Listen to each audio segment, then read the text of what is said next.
Ration కార్డులో తల్లిదండ్రులతో పాటు పిల్లల పేర్లు చేరుతున్నాయి. పుట్టింటి కార్డులో తొలగించిన మహిళల పేర్లు అత్తారింటి కార్డులో నమోదవుతున్నాయి. ఇప్పటికే ఉన్న రేషన్ కార్డులో అర్హులైన కుటుంబ సభ్యుల పేర్లను చేర్చే ప్రక్రియ పౌర సరఫరాల శాఖ ప్రారంభించింది. మొత్తం 12.07 లక్షల కుటుంబాల నుంచి దరఖాస్తులు రాగా 6.70 లక్షల కుటుంబాలు అర్హమైనవిగా ప్రాథమికంగా గుర్తించినట్లు సమాచారం.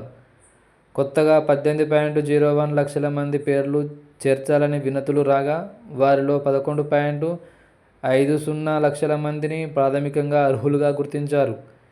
ఫిబ్రవరి తొలి వారం ఆఖరు వరకు 1.03 లక్షల మందిని రేషన్ కార్డులో కొత్త లబ్ధిదారులుగా గుర్తించారు. 1,02,688 కార్డులలో వీరిని పేర్లు చేర్చారు. మిగిలిన అర్హుల వివరాలను మళ్లీ పరిశీలిస్తున్నట్లు తెలిసింది. కొన్ని కుటుంబాలలో రేషన్ కార్డులలో తల్లిదండ్రుల పేర్లే ఉండి పిల్లల పేర్లు లేకపోవడంతో ఇన్నాళ్లు వారికి రేషన్ సరుకులు పంపిణీ కాలేదు.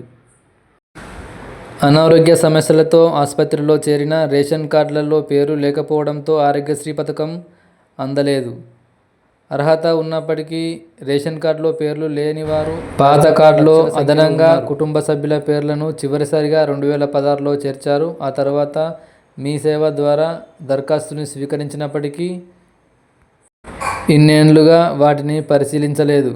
కుటుంబ సభ్యుల పేర్లు చేర్చాలని రాష్ట్ర ప్రభుత్వం తాజాగా నిర్ణయం తీసుకోవడంతో అర్హులకు ప్రయోజనాలు కలుగుతోంది. ఒక్కో కుటుంబంలో 2-3 పేర్లను చేర్చాలని దరఖాస్తులు అందాయి. కార్డులలో కుటుంబ సభ్యుల పేర్లు చేర్చాలని వచ్చిన దరఖాస్తులు 12,07,895 దరఖాస్తులు వచ్చాయి. దరఖాస్తుల్ని 2 రకాలుగా పరిశీలిస్తున్నట్లు పౌర సరఫరాల శాఖ వర్గాల సమాచారం.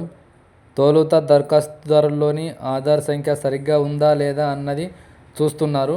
ఆ తర్వాత ఆయా పేర్లు ఎక్కడెక్కడైనా రేషన్ కార్డులో ఉన్నాయా అని ప్రత్యేక సాఫ్ట్వేర్ ద్వారా పరిశీలిస్తున్నట్లు సమాచారం.